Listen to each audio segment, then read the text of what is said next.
Hello student, स्वागत है आप सभी का आपके अपने चैनल गॉड क्लासेस पर। गॉड क्लासेस यानी मैथ्स भी एंड मस्ती भी। तो इसी मैथ्स इसी मस्ती के साथ साथ वन शॉट सीरीज़ की हम लगभग एंड पर आ गए। ऑलरेडी 6 पार्ट आपको प्रोवाइड में कर चुका हूँ। आज ये 7th पार्ट है जिसमें हम डिफरेंशियल इक्वेशन के बारे में बात कर रहे हैं। अगर आपने पिछले 6 पार्ट मिस कर दिए हैं तो भी कोई टेंशन नहीं भाई, आप टेंशन मत लो। टेंशन लेने के लिए मैं हूँ, मैं आपका सारा ध्यान रखूँगा। तो मैं ऊपर आई बटन में आपको लिंक दे रहा हूँ, वहाँ पर जाके आप जो भी पार्ट आपको देखना है, आपको टाइम सीरीज़ देखनी है, आपको एलपीपी देखना है, या आपको फाइनेंशियल मैथमेटिक्स देखना है, या आपको इंटीग्रेशन देखना है। इन्फ्रेंशियल अभी नहीं है, इन्फ्रेंशियल अभी इसके बाद आएगा, ठीक है। बाकी जो भी टॉपिक्स हैं उनमें से कोई भी आप देख सकते हो। ऊपर आई बटन में आपको लिंक मिल जाएगा, क्लिक करोगे आपके सामने पूरी की पूरी प्लेलिस्ट आ जाएगी।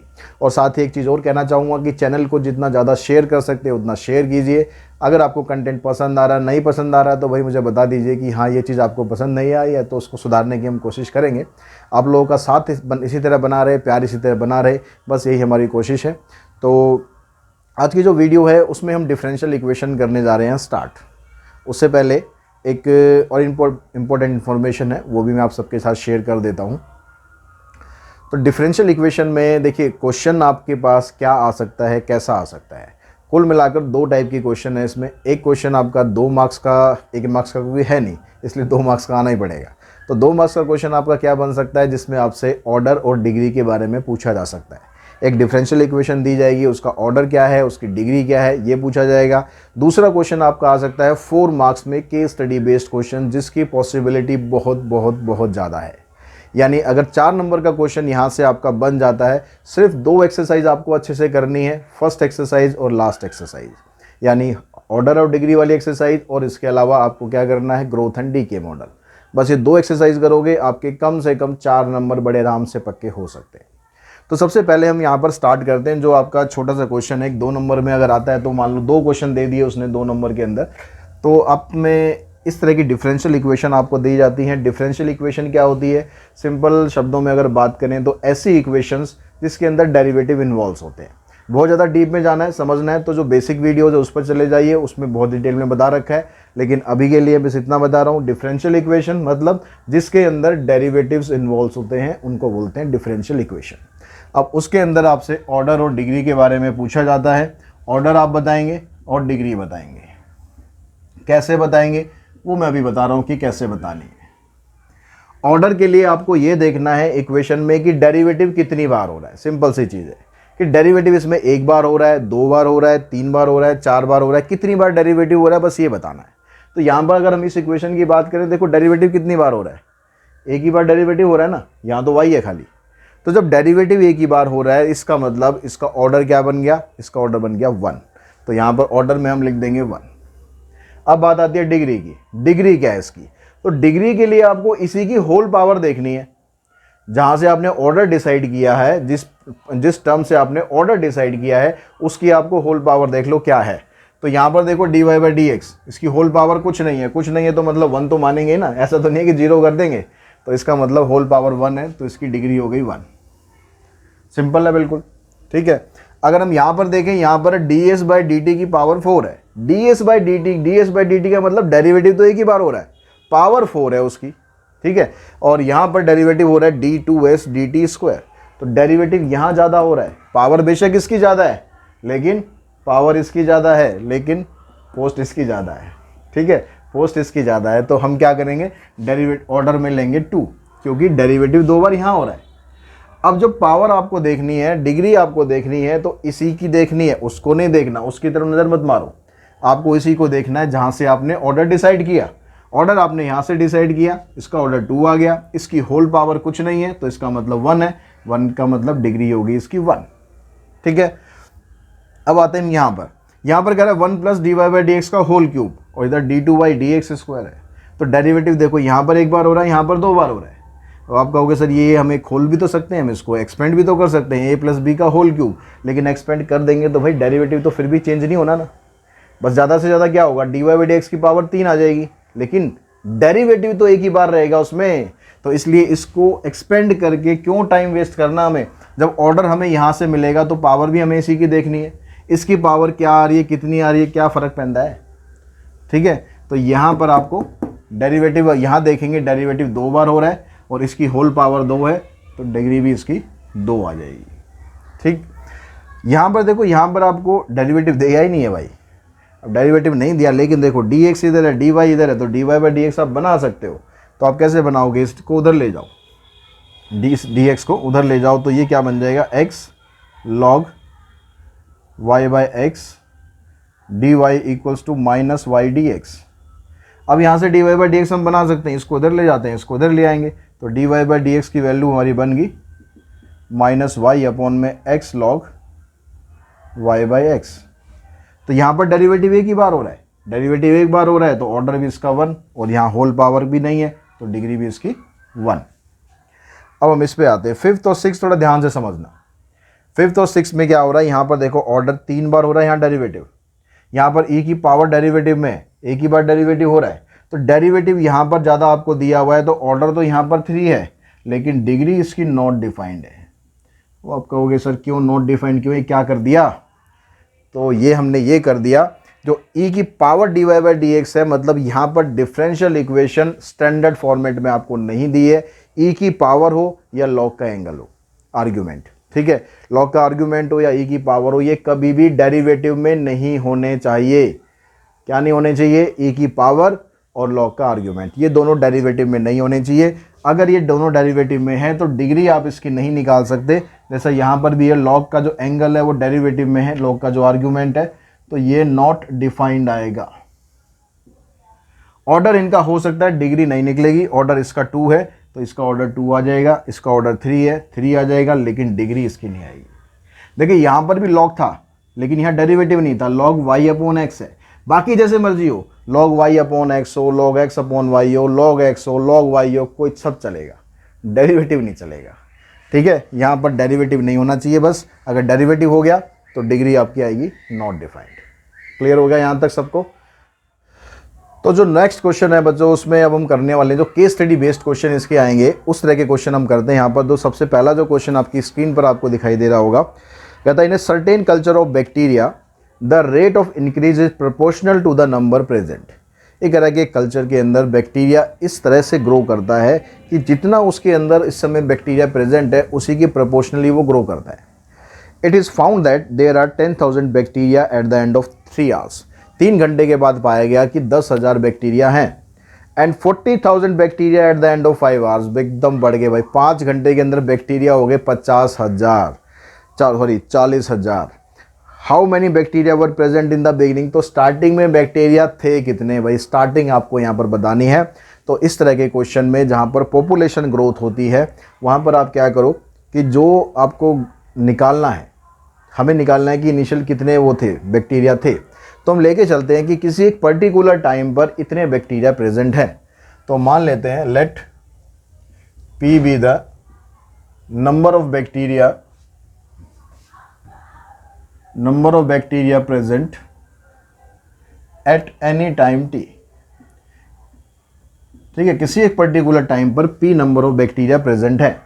अब उनकी जो ग्रोथ आपको दे रखी होती है उस ग्रोथ को लेके चलेंगे। ग्रोथ में कह रहा है कि किस तरह से वो ग्रो कर रहा है। ग्रो करने का मतलब है रेट ऑफ चेंज हो रहा है, किसका, P का।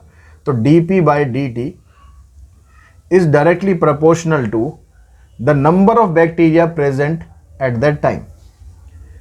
ठीक है, जितने बैक्टीरिया उस समय प्रेजेंट थे उसी के प्रोपोर्शनल उसकी ग्रोथ होती जा रही है। तो इसका मतलब हो गया dP/dt directly proportional to P। अब यहाँ पर आप इसको डायरेक्टली प्रोपोर्शनल का जो साइन है इसको यहाँ से हटाओ। अब इस साइन को आप हटाओगे तो यहाँ पर आपके पास आ जाएगा एक constant dP/dt is equals to Kp, where K is any constant.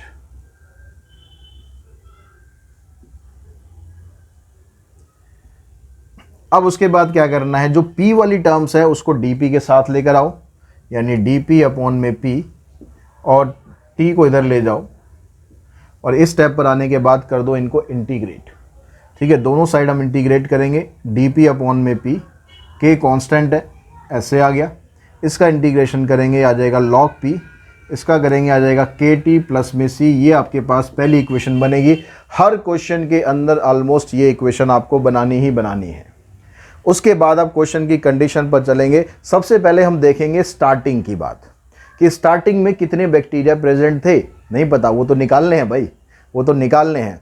तो हम मानते हैं कि at T equals to 0 number of bacteria is P naught. ठीक है, कितने हमें नहीं पता, हमने मान लिया पी नॉट बैक्टीरिया हैं। तो पी की जगह पर आप पी नॉट पुट करेंगे, टी की जगह 0 तो ये सारा 0 हो जाएगा, यानी सी की वैल्यू मिल जाएगी आपको लॉग पी नॉट। इस वैल्यू को आप यहाँ पर अप्लाई कर दोगे तो ये बन जाएगा लॉग पी इक्वल्स टू के T plus log P not. एक कंडीशन हो गई आपकी। अब दूसरी कंडीशन पर चलते हैं। अब क्वेश्चन के अंदर आपको कुछ ना कुछ दे रखा होगा। क्वेश्चन के अंदर जैसे यहाँ पर इसने बोला हुआ है कि 3 घंटे के बाद नंबर ऑफ बैक्टीरिया 10,000 है, यानी अगर टाइम आपका 3 आवर्स है, if t equals to 3 then number of bacteria is 10,000। तो अब यहाँ पर आप t की जगह, ये जो सेकेंड इक्वेशन है, t की जगह आप 3 रखेंगे, p की जगह आप 10,000 रखेंगे, तो ये बन जाएगा हमारे पास log 10,000 equals to 3k plus में log p नॉट। अब यहाँ से आप k की वैल्यू निकालेंगे तो इस p नॉट को आप इधर लेकर आएंगे, log 10,000 minus log p naught equals to 3k। Log की प्रॉपर्टी होती है कि जब ऐसे माइनस में टर्म होती हैं तो इनको इकट्ठा करके डिवाइड में आ जाता है। तो हमारे पास इसको इस तरीके से लिख सकते हैं हम, log 10,000 divided bye log p not, सिर्फ p नॉट नीचे आ जाएगा, इक्वल्स टू में 3k, यानी यहाँ से k की वैल्यू मिलेगी हमें 1/3 log 10,000 अपॉन में p नॉट। k की वैल्यू आ गई, c की वैल्यू आ गई। अब क्वेश्चन के अंदर क्या बचा? अब क्वेश्चन में कहता है कि अगर 5 घंटे के बाद 40,000 बैक्टीरिया हैं, यानी अब आप टाइम लेंगे, if t equals to 5 then p equals to 40,000। तो अब ये वाली जो सेकंड इक्वेशन थी फिर आप यहीं पर ही पुट करेंगे, p की जगह आप पुट कर देंगे आप 40,000, तो ये बनेगा log 40,000 इक्वल्स टू k की जगह ये वैल्यू आ जाएगी 1/3 log 10,000 अपॉन में p नॉट, t की जगह हमने 5 लिया प्लस में log p नॉट। अब यहाँ से आपको p नॉट की वैल्यू फाइंड करनी है, इसको सिंप्लीफाई करके। तो यहाँ पर देखिए 1/3 और ये 5 है, इन दोनों को मल्टीप्लाई करोगे आ जाएगा 5/3। इसको मैं इधर लेकर आता हूँ तो ये बनेगा आपके पास log 40,000 divided by log p not. वही log की प्रॉपर्टी हम लगाएंगे उसी तरीके से, ये बन जाएगा 5/3 log 10,000 अपॉन में p नॉट। अब log की जो प्रॉपर्टी होती है उसके अकॉर्डिंग अगर कोई नंबर यहाँ पर आगे लिखा हुआ होता है तो इसको आप शिफ्ट कर सकते हो पावर में। तो इसको अगर मैं पावर में लेके जाता हूँ, ये आ गया हमारे पास, और इधर से हम इसको ऐसे लिख सकते हैं पावर 5/3। अब दोनों तरफ log log है, log log दोनों आपस में कंपेयरिंग करके इसको हम ख़त्म कर सकते हैं। तो ये बन गया हमारे पास 40,000 अपॉन में p नॉट, इधर से आ जाएगा 10,000 अपॉन में p नॉट की पावर 5/3। अब इसको आपको सिंप्लीफाई करके p नॉट की वैल्यू फाइंड करनी है। अब कैसे फाइंड करेंगे हम? तो यहाँ से जो p नॉट आपके पास, इनकी दोनों पावर ना अलग अलग कर दो आप, 40,000 अपॉन में p नॉट, यहाँ पर आ जाएगा 10,000 की पावर 5/3, इधर से आ जाएगा p नॉट की पावर 5/3। इसको हम इधर लेकर आते हैं, इसको इधर लेकर जाते हैं, तो ये बनेगा आपके पास p नॉट की पावर 5/3, इधर से आ जाएगा p नॉट, ये आ जाएगा 10,000 की पावर 5/3। इसको अगर हम लिख दें 40,000 को 4 इंटू में 10,000 तो बात एक ही रहेगी। अब यहाँ पर देखो p नॉट है, ये भी p नॉट है, p नॉट की पावर 5/3 है, नीचे 1 है, जब डिवाइड में होता है तो पावर माइनस हो जाती है, तो 5/3 में से 1 माइनस करेंगे तो आ जाएगी पावर 2/3। तो p नॉट की पावर 2/3, इधर से सेम ऐसे ही 10,000 की पावर 2/3, और 4 को भी हम 2/3 में लिख सकते हैं क्या? 4 को अगर हम ऐसे लिखें 2 की पावर 2/3 तो बनेगा क्या? नहीं बन रहा। तो 4 यहाँ पर हमारे पास आ गया 8, सॉरी 2 की जगह यहाँ पर लिखो आप 8 का अगर आप क्यूब रूट करेंगे 2 और 2 की पावर 2 करेंगे तो आ जाएगा 4। तो इसको हम लिख सकते हैं 8 की पावर 2/3। तो ये भी 2/3, ये भी 2/3, ये भी 2/3, सारे 2/3 को ख़त्म कर दो, आपके पास रह गया p naught equals to 10,000 divided by 8। अब 10,000 को डिवाइड करेंगे आप 8 से तो ये आ जाएगा 8 1 जा 8, 2 बचेगा, 8 2 जा 16, 8 5 जा 40। तो आपके पास आ गया पी नॉट की वैल्यू आ गई 1250। इतने बैक्टीरिया स्टार्टिंग में प्रेजेंट थे। तो लॉग का यूज़ करके आप इस तरीके से कर सकते हो। बहुत सी बुक में आपको ई की पावर में लेके भी करके दिखा रखा होगा, तो जैसे आप कन्वीनियंट फील करते हैं ई की पावर में लेके कर सकते हैं या फिर आप लॉग में लेके चल सकते हैं। जब ई की पावर में आप करेंगे कन्वर्ट तो आप यहाँ से ही उसको चेंज कर सकते हैं। अगर मैं इस लॉग को यहाँ से हटाऊंगा तो ई की पावर के टी प्लस में सी आ जाएगा, फिर आपको उसी हिसाब से प्रोसीड करना पड़ेगा। ठीक है, जैसे आप कन्वीनियंट फील करते हैं वैसे आप कर सकते हैं। अब नेक्स्ट क्वेश्चन पे चलते हैं। इसका जो नेक्स्ट क्वेश्चन दिया हुआ है उसमें मैं आपको ई की पावर से करके दिखाता हूँ कि किस तरह से आप ई की पावर को यूज़ कर सकते हैं। तो नेक्स्ट क्वेश्चन हम ले रहे हैं यहाँ पर एक कंपाउंड इंटरेस्ट का क्वेश्चन है।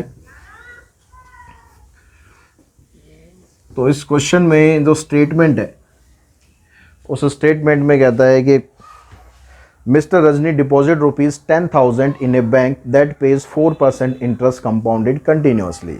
कि मिस रजनी ने 10,000 रुपये जमा कराए बैंक के अंदर और 4% का इंटरेस्ट मिलता है compounded continuously. How much amount will she get after 10 year. तो 10 साल के बाद उन्हें कितना अमाउंट मिलेगा, एक तो ये बताना है। फिर कहता है how long it will take the money to double, और ये पैसा डबल होने में कितना टाइम लगेगा। तो अगर हम यहाँ पर जैसे हमने वहाँ पर पॉपुलेशन को लिया था, यहाँ पर हम मनी को ले लेते हैं। Let P be the amount at any time T. तो यहां पर जो पैसा है, जो अमाउंट है, वो किस रेट से ग्रो कर रहा है, वो 4% के रेट से ग्रो कर रहा है। ठीक है, तो D A by D T यहां पर क्या बन गया, D P by D T 4% of. 4% किसका होगा, पी का ही तो होगा ना। तो 4% ऑफ पी, यानी ये बन गया डी पी अपॉन में D T equals to 4 upon में 100 पी। इस पी को आप इधर लेकर आएंगे, डी पी जैसे पिछले क्वेश्चन में किया था, ये आ जाएगा 1 अपॉन में 25 डी टी। ये वहाँ से फिर इसको इंटीग्रेट करेंगे तो डी पी अपॉन में पी 1 अपॉन 25 डी टी। इसका इंटीग्रेशन करेंगे आ जाएगा लॉग पी, इसका इंटीग्रेशन करेंगे 1/25 टी प्लस में सी। अब यहाँ पर आने के बाद जो 1/25 टी है, आप इसको यहाँ से जो मैं ई की वाला बता रहा था कि ई वाला मेथड आपको कैसे जाना है, या तो हम इसको पिछले वाले क्वेश्चन की तरह चलें कि स्टार्टिंग में इतना पैसा दिया है वो पुट करके यहाँ पर सी की वैल्यू निकालें। लेकिन अगर हम इसमें ई की पावर से जाएंगे तो इस लॉग को यहाँ से हटाना है आपको। लॉग को यहाँ से हटाने पर क्या बनेगा, ये लॉग चला जाता है राइट हैंड साइड में, ई में कन्वर्ट हो जाता है और यहाँ जो भी कुछ दिया होता है ये सब इसकी पावर में आ जाता है। अब आप यहाँ पर एक तो 1/25 का मतलब हो गया 0.04, तो ई की पावर 0.04 टी और यहाँ पर ई की पावर सी, इन दोनों को अलग अलग कर दिया। यहाँ पर बीच में प्लस लगा हुआ है, तो लॉज ऑफ एक्सपोनेंट के अकॉर्डिंग अगर जो दो नंबर का बेस जब सेम होता है, जैसे हम लिखते हैं x की पावर a और x की पावर b, तो इन दोनों की पावर को ऐड कर देते हैं। तो जब एडिशन में आपको दिया हुआ है तो हम इसको ऐसे भी लिख सकते हैं। तो यहाँ पर आपको ऐसे दिया हुआ है, हमने इसको ऐसे कर दिया। ये 1/25 को हमने ये लिख दिया यहाँ पर। अब ये e की पावर 0.04 की वैल्यू ये आपको क्वेश्चन के अंदर मिलेगी। अगर क्वेश्चन के अंदर मिलेगी तो ही हमें इस मेथड पे जाने का फ़ायदा है। अगर आपको ई की वैल्यू दी रखी हो या फिर लॉग की वैल्यू दे रखी हो तो फिर लॉग वाले मेथड से जाने का फ़ायदा है। तो आप देख लेना कि आपको वैल्यू कैसे दी हुई है, उसी तरीके से आप जा सकते हो। दोनों तरीके से मैं आपको करा रहा हूँ। ई की पावर 0.04 और ई की पावर सी। ई की पावर सी तो हो गया आपका कांस्टेंट, क्योंकि ये भी कांस्टेंट है, ये भी कांस्टेंट है, तो इसकी जगह उठाकर आप सी लिख सकते हो। तो आपके पास इक्वेशन बन गई ई की पावर 0.04 टी इंटू में सी। ठीक, अब जो पहली कंडीशन है क्वेश्चन की, कंडीशन क्या थी कि बैंक में रजनी ने डिपॉजिट कराए थे 10,000 रुपीज़, यानी जब टी ज़ीरो था तो उस समय कितने पैसे जमा कराए। If T equals to 0, P की वैल्यू आ जाएगी 10,000। तो इस पी की जगह आपको 10,000 पुट करना है ई की पावर 0 हो जाएगी यहाँ पर सारी, इनटू में सी। तो ई की पावर 0 मतलब 1 हो गया, तो सी की वैल्यू आ गई 10,000। इस 10,000 को यहाँ पर पुट कर देंगे तो हमारे पास इक्वेशन बन जाएगी ई की पावर 0.040 इनटू में 10,000। अब जो सेकंड कंडीशन है उसमें ये पूछता है कि जो उसका पैसा है 10 साल में कितना होगा, यानी टी की वैल्यू अगर 10 हो गई, इफ टी इक्वल्स टू 10, तो उस केस में पी की वैल्यू क्या आएगी 0.04 इंटू में 10 इंटू में 10,000। तो यहाँ से आपके पास बनेगा e की पावर 0.4 इंटू में 10,000। अब ये e की पावर 0.4 की वैल्यू आपको क्वेश्चन में मिलेगी और ये वैल्यू यहाँ पर हमें दी हुई है, सीबीएसई हैंडबुक का ये एग्जाम्पल है। इसमें वैल्यू दे रखी है 1.49182। मैं अभी यही वैल्यू ले रहा हूँ, तो 41982।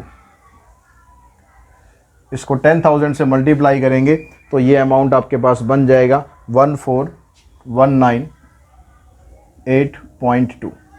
यानी अब से 10 साल बाद जो पैसा 10,000 था वो इतना हो जाएगा, 14918 है, सॉरी 14918।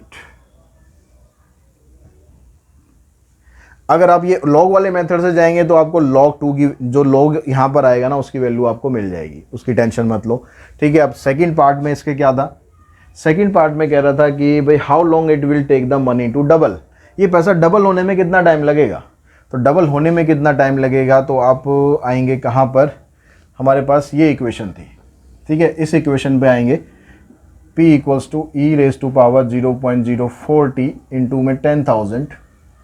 अब ये कह रहा है कि पैसा आपको डबल करना है। डबल मतलब जो स्टार्टिंग में पैसा लगाया था वो था 10,000, अगर डबल करेंगे तो 20,000 हो गया।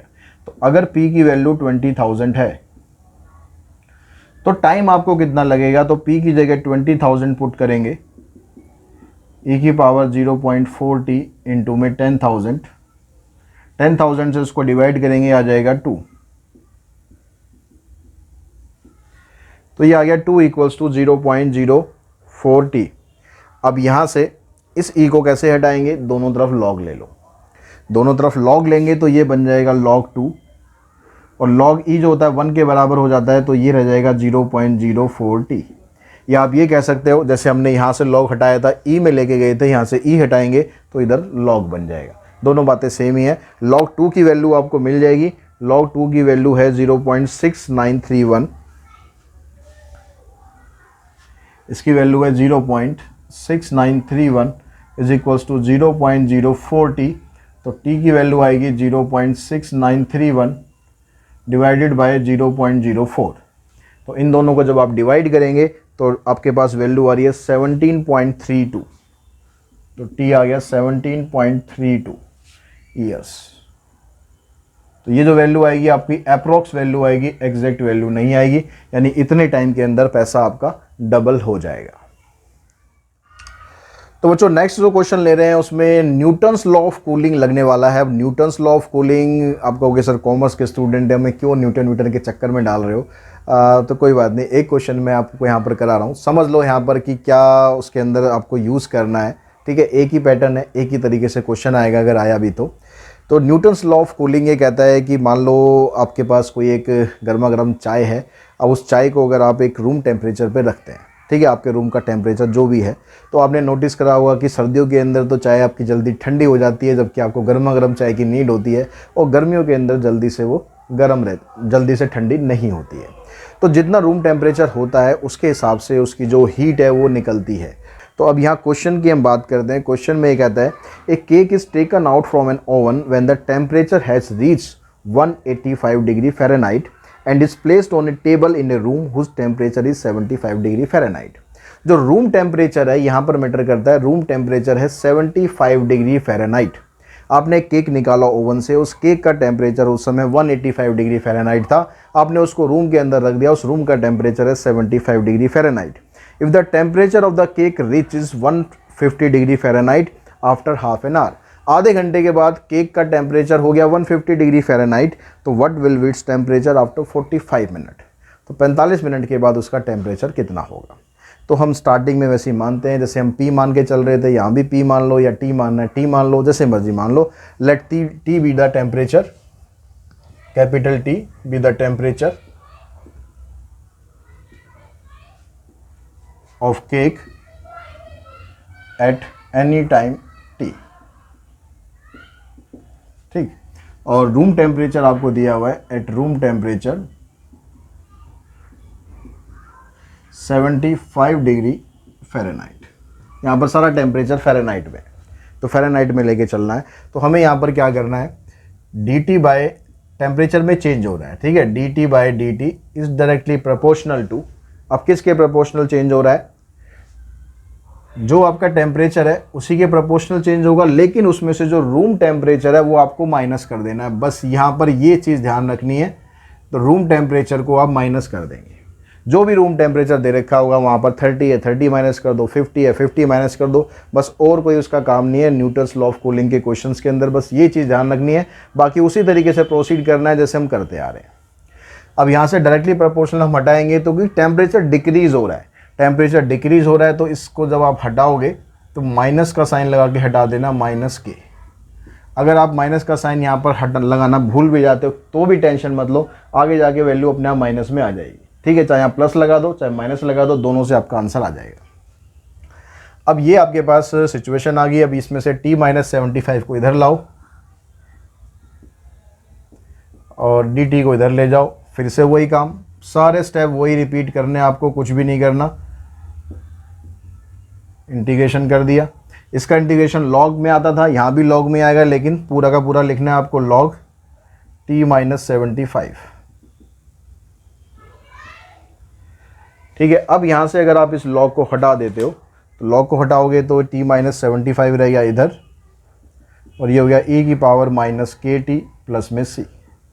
उसी क्वेश्चन की तरह जैसे हमने पीछे किया था, e की पावर माइनस KT को अलग कर देंगे, e की पावर C को अलग कर देंगे, e की पावर C एक अलग कांस्टेंट बन जाएगा, तो आप इसको लैम्डा में लिख सकते हो, k में लिख सकते हो, जैसे मर्जी लिख लो, या खाली कैपिटल C में भी लिख सकते हो। तो ये आपके पास ये इक्वेशन बन गई है। अब इसमें से बारी बारी से आप वही पहले k की वैल्यू निकाल लो, लैम्डा की वैल्यू निकाल लो। इन दोनों की वैल्यू निकालने के लिए आपको स्टार्टिंग में क्या दे रखा था उसने, कि जब उसने ओवन से वो निकाला केक तो टेम्परेचर 185 था, यानी जब t की वैल्यू 0 थी, at small t equals to 0 temperature is 185 ही था, यस। अब यहाँ पर t की जगह आप पुट करोगे 185 माइनस 75 इक्वल्स टू e की पावर तो 0 हो गया इनटू में लैम्डा, इसमें से उसको माइनस करोगे ये आ जाएगा 110, तो लैम्डा की वैल्यू आपको मिल गई 110। लैम्डा की वैल्यू आप यहाँ पर पुट कर देंगे तो आपके पास सिचुएशन क्या बन गई, अब T-75 इक्वल्स टू e की पावर माइनस KT इनटू में 110। अब जब दूसरी सिचुएशन है उसमें क्या था, अब आगे कह रहा है कि जो टेम्परेचर है केक का आधे घंटे के अंदर 150 डिग्री फ़ारेनहाइट हो गया। तो आधा घंटे का मतलब हो गया t की वैल्यू अगर हाफ है, if small t equals to half then capital T equals to, तो टेम्परेचर कितना हो गया इसका, हो गया 150 डिग्री, ठीक है। जब t की वैल्यू, अच्छा टाइम हमने यहाँ पर मिनट्स में लिया है, ये देखना पड़ेगा हमें, टाइम हमने मिनट्स में आगे दे रखा है तो मिनट्स में लो, तो आधे घंटे का मतलब है यहाँ पर 30 मिनट्स लो आप, क्योंकि आगे 45 मिनट दिया, फिर उसको आर में आप कन्वर्ट करोगे। यहाँ पर हमें कहीं आर की में ज़रूरत पड़ी नहीं है, तो यहाँ पर टी की जगह 30 लो और टेम्परेचर आ गया आपका 150, तो यहाँ पर टी की जगह 150 माइनस 75 ई की पावर माइनस 30K इंटू में 110, इसमें से इसको माइनस करोगे 10 माइनस 5 14 माइनस 7 7 और 110 आ जाएगा इधर, ई की पावर आ गई माइनस 30K। इसको सिंप्लीफाई करेंगे, 5 से कैंसिल करेंगे तो यहाँ पर आ गया ई की पावर माइनस 30K की जो वैल्यू है ये आ गई आपके पास 15/22। तो यहाँ पर अगर आप 15/22 को डिवाइड करेंगे तो ये हमारे पास बनता है 0.6818, यानी ई की पावर माइनस 30K की वैल्यू आ गई 0.6818। अब यहाँ पर अगर देखो क्वेश्चन के अंदर आपको लॉग की वैल्यू दे रखी हो तो इस ई को उधर उठा के आप लॉग में लेके जा सकते हो, ऐसे माइनस 30K इक्वल्स टू में लॉग 0.6818। अगर इसकी वैल्यू आपको क्वेश्चन में दे रखी है तो उसको पुट करके सीधा आपके पास के की वैल्यू आ जाएगी। लेकिन अगर ऐसा नहीं दे रखा, जैसे यहाँ सीबीएसई हैंडबुक में आपको क्वेश्चन दिया है, आपको इसकी वैल्यू नहीं दे रखी है, आप इसको ऐसे ही छोड़ेंगे। इसको छोड़ने के बाद फिर ये कहता है कि अगर 45 मिनट्स के बाद आपको टेम्परेचर फाइंड करना है, यानी अगर टी की वैल्यू 45 मिनट आए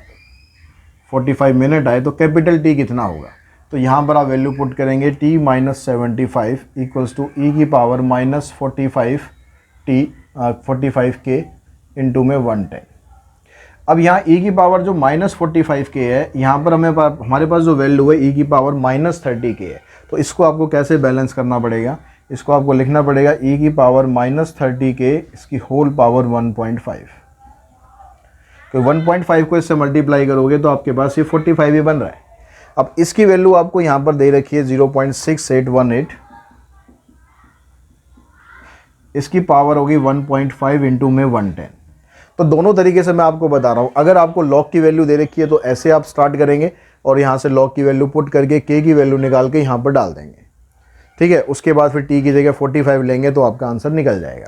अगर आपको वैसे वैल्यू नहीं दी है तो आप ऐसे करेंगे, e की पावर -45k को इस तरह से पहले अरेंज करेंगे, इसकी वैल्यू यहाँ पर पुट करेंगे। अब आपको इसकी वैल्यू दे रखी होगी, इसकी वैल्यू यहाँ पर हमारे पास आ रही है कितनी, यहाँ तो सब कुछ मतलब सॉल्व कर कुरा के आपको वैल्यू दे रखी है, बाकी आपको इसकी वैल्यू मिल जाएगी। तो यहाँ पर अभी मेरे को वैल्यू देखनी पड़ेगी कितनी इसकी आ जाएगी। ये इस तरीके से हमारे पास हो गया और ये -75 है, ये +75 इधर जाके हो जाएगा। तो आपको इसकी वैल्यू यहाँ पर जो भी मिलेगी उससे मल्टीप्लाई करेंगे, +75 करेंगे तो आपके पास आंसर जो है वो आ जाएगा 136.92। ठीक है, इसके लिए कमेंट करने की ज़रूरत नहीं है कि सर ये यहाँ पर पूरा नहीं किया, डायरेक्ट कर दिया। वो मैंने आपकी वैल्यू वीडियो बना रहा हूँ मैं अभी, तो आपको वैल्यू देखने के लिए मुझे वीडियो ऑफ करनी पड़ेगी। ये 0.6818 की पावर 1.5 है, इसकी जो भी वैल्यू मिलेगी उसको आप इससे मल्टीप्लाई करना, ठीक है। मल्टीप्लाई करके उसमें 75 प्लस कर देंगे तो आपके पास ये आंसर आ जाएगा। होपफुली इतना आप कर पाएंगे। फिर भी कोई प्रॉब्लम होती है तो कमेंट बॉक्स में बता देना, इसकी वैल्यू में निकाल के आपको बता दूंगा। नेक्स्ट क्वेश्चन पे चलते हैं। जो नेक्स्ट क्वेश्चन है उसमें है कार्बन डेटिंग। अभी कार्बन डेटिंग सारे कुछ साइंस हमें यही पढ़ानी है क्या, न्यूटन्स लॉ ऑफ कूलिंग पढ़ा दिया, कार्बन डेटिंग भी हमें पढ़ा रहे हैं कि भाई यहाँ पर अप्लाइड मैथमेटिक्स पढ़ा रहे हैं या फिर साइंस वाली मैथमेटिक्स पढ़ा रहे हैं। चलो जो भी है, कुछ इक्का दुक्का क्वेश्चन आते रहते हैं बीच बीच में, तो उनको भी हम सीख लेंगे, फ़ायदा ही रहेगा आगे कहीं ना कहीं। तो क्वेश्चन में कहता है the amount of radio carbon present after T year is given by. आपको यहाँ पर दे रखा है, इसने फंक्शन ऑलरेडी बना के दे रखा है, a equals to a0 e raise to power -log 2 1 upon में 5700t 1 अपॉन में 5700t। ये ऑलरेडी आपको फंक्शन बना बनाया इसने दे रखा है, ठीक है। Where a0 is the amount present in the living plants and animals, find the half life of radio carbon. Half life कब होगी इसकी आपको ये बतानी है, ठीक है। और फिर सेकंड पार्ट में कहता है charcoal from an ancient pit contain 1/4 of the carbon 14 found in the living sample of the same size, estimate the age of charcoal. दो चीज़ें आपको बतानी है। तो अगर हम पहले वाली की बात करें तो उसमें कह रहा है कि half life of radio carbon, तो आपके पास जो लाइफ कितनी है वो a0 है। ये कह रहे हैं यहाँ पर जो a की वैल्यू है वो इसकी आधी हो गई, आधी होगी मतलब a की जगह पर आप पुट कर देंगे a0/2, हाफ कर दिया हमने, ठीक है। Is equals to a0 e की पावर, ये जो सब कुछ दिया हुआ है, ठीक है, इसको हमने लिख दिया -log 2 5700t, ठीक है, इकट्ठा करके हमने लिख दिया। a0 से a0 कैंसिल हो जाएगा। अब आपको यहाँ से t की वैल्यू फाइंड करनी है, तो t की वैल्यू फाइंड करने के लिए अब इस e को हटाएंगे। e को हटाने का मतलब आपको log लेना है, तो log आपने इधर लिया log 1/2, इधर से आ गया log e की पावर -log 2 अपॉन में 5700t। log 1/2 को आप -log 2 भी लिख सकते हो, दोनों बात एक ही होती है। यहाँ से log ही हट जाएगा, खाली रह जाएगा -log 2 अपॉन 5700 इंटू में t। इससे ये हो गया कैंसिल, ये इधर चला जाएगा, t की वैल्यू आ जाएगी 5700। तो ये तो बन जाएगा आपका कि अगर हाफ लाइफ करनी है तो इतना टाइम आपका लगेगा, ठीक है। अगर इसके सेकंड पार्ट की हम बात करें तो सेकंड पार्ट में आपसे पूछ रहा था charcoal from an ancient pit contain 1/4 of the carbon 14 found in living sample of the same size, estimate the age of the charcoal. तो यहाँ भी आपको टी निकालना है, लेकिन अब आपको यहाँ पर 1/4 करना है इसका। ए नॉट यहाँ पर आधा करा था, यहाँ पर करना है आपको 1/4 ई की power -log2 upon 5700 T. A not से ए नॉट फिर से कैंसिल हो गया। अब यहाँ से फिर आप वो हटाएंगे तो log लेना पड़ेगा हमें, log 1/4 इक्वल्स टू माइनस, यहाँ से log ई हट जाएगा, खाली हम डायरेक्टली लिख देते हैं log2 अपॉन में 5700 टी। अब एक तरफ तो आपके पास आ रहा है log 1/4 और एक तरफ आ रहा है -log2। तो आप इसको, आपको इसकी वैल्यू मिल जाएगी। इसको आप ऐसे लिख सकते हो log 1 -log4, इधर से हो गया -log2 अपॉन में 5700 टी। log 1 की वैल्यू 0 होती है तो उसकी वैल्यू तो आपको मिलेगी नहीं, ठीक। अब ये जो log 4 है, log 4 को हम कैसे लिख सकते हैं, इसको आप लिख सकते हो ऐसे log 2 की पावर 2।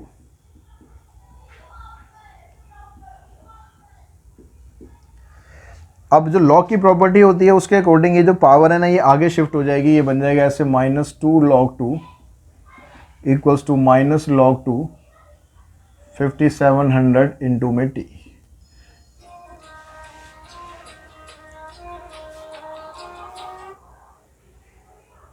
फ़ोन बीच में आ गया तो यहाँ log 2 से log 2 कैंसिल हो जाएगा, माइनस से माइनस कैंसिल हो जाएगा, इसको इससे मल्टीप्लाई करेंगे तो 2 इंटू में 5700,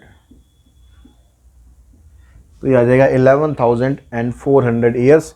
इतने टाइम में तो चारकोल है हमारा 1/4 हो जाएगा। तो आई थिंक इन क्वेश्चंस के साथ आपकी जो डिफरेंशियल इक्वेशन के जो क्वेश्चंस की प्रैक्टिस है वो बड़े अच्छे से हो पाएगी और आप एग्ज़ाम के लिए बेटर ढंग से अपने आप को प्रिपेयर कर पाएंगे। तो जल्दी मिलते हैं हम अपनी अगली वन शॉट सीरीज़ में, जिसमें हम इन्फ्रेंशियल स्टेट्स के बारे में बात करेंगे। आज की इस वीडियो में इतना ही। Thanks to all of you.